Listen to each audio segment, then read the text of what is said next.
You're losing clients every time you speak, and here is why. Now, I have seen many business owners wasting their speaking opportunities, and this is often without even realizing it. They get up, they share really good ideas, people nod, and they might even clap along, and then nothing happens.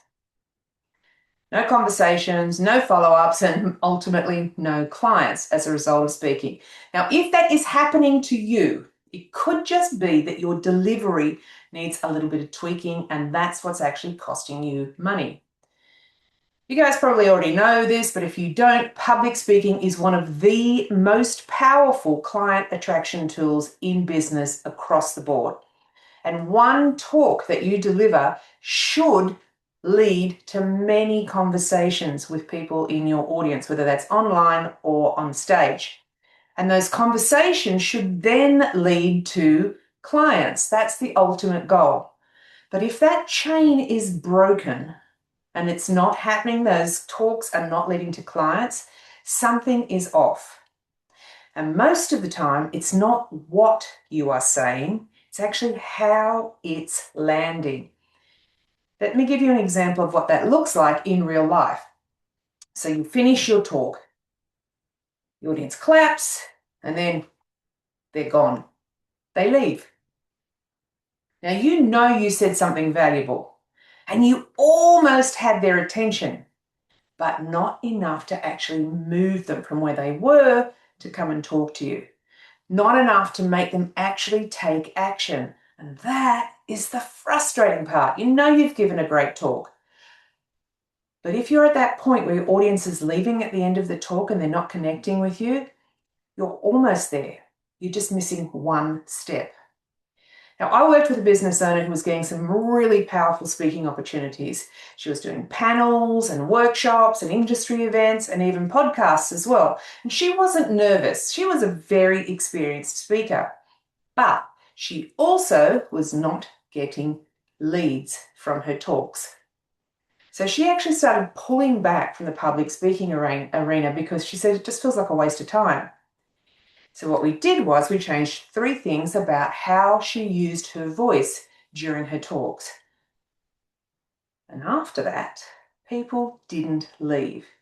They actually stayed after her talk and they lined up to talk to her afterwards. How cool would that feel? She had the same message, but now her talk created the action that led to getting new clients. You see, there's a difference between someone who shares ideas and someone who turns a talk into client conversations. And that difference isn't talent. You'll hear me say this all the time. It's nothing to do with talent. It's everything to do with technique. In this case, the technique is how your voice controls attention in key moments. Today, I'm going to share with you 3 simple vocal techniques that will instantly make your delivery more compelling and more profitable. And the last one will change everything about how you speak. Tip number 1, drag the keyword. Here's the problem. You're saying something that should trigger interest in the audience, but it doesn't. And it's because often you're burying it in too many words. It's a little bit like telling somebody your address, but mumbling the street name. So what this sounds like in real life is this. So we've been working with different business owners, helping them improve their marketing and their systems, and as a result, we're starting to see more leads coming in consistently over time. What was the key word there? Anybody know? It was leads. But it's buried in too many words. We didn't hear it. So here's how to fix that. Shorten the content and then drag out the keyword. And you actually stretch that word a little bit. So instead of saying all of those words that I said a moment ago, say this instead. We help business owners improve their marketing and get consistent leads. And I've overemphasized it there. We stretch that keyword out, but leads is the key word. When you stretch it out, someone in the audience hears that word and they think, oh, More leads, that's what I want. Yay, that applies to me. But if that keyword is buried and not stretched out and emphasized, they miss the reason that they should talk to you. And they don't come and talk to you, and they don't become a client.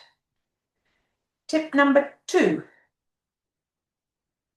the cliffhanger pause. Here's the problem that I see. We're out there delivering value, but there's no tension.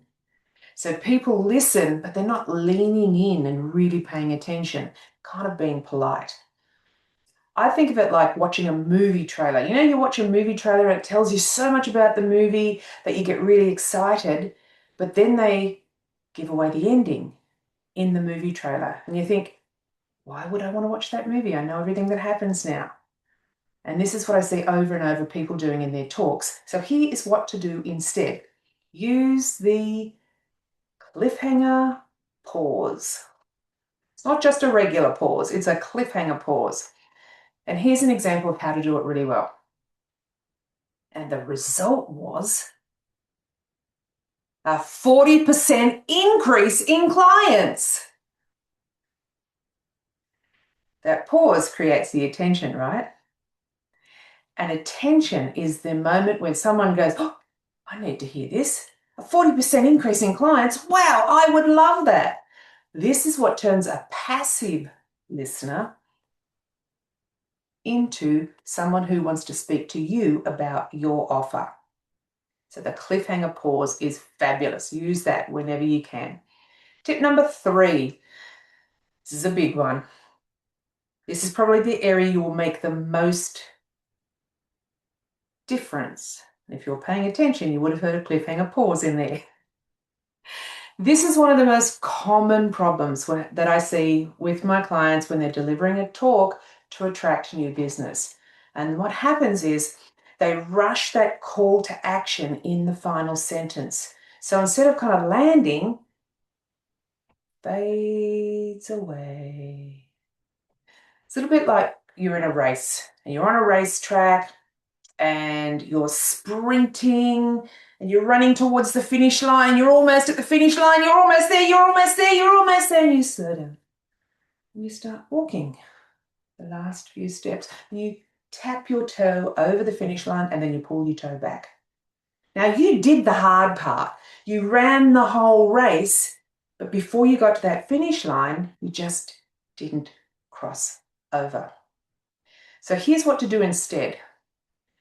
Slow it down. This is the simplest and the most effective way to make your call to action land, because this is not just another sentence. This cliffhanger pause is the moment they decide whether or not they're going to talk to you. For example, so if you're serious about using public speaking to grow your business, you can book a free call with me and I will show you how to get there faster. This is where your talk will turn into revenue. If you rush this moment and you sprint through it, you don't just lose attention, you lose the potential sale. So if your speaking isn't bringing you in clients, I want you to take a look at those 3 areas.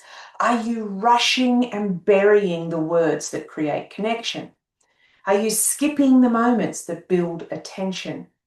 Or are you speeding up when you should be slowing down?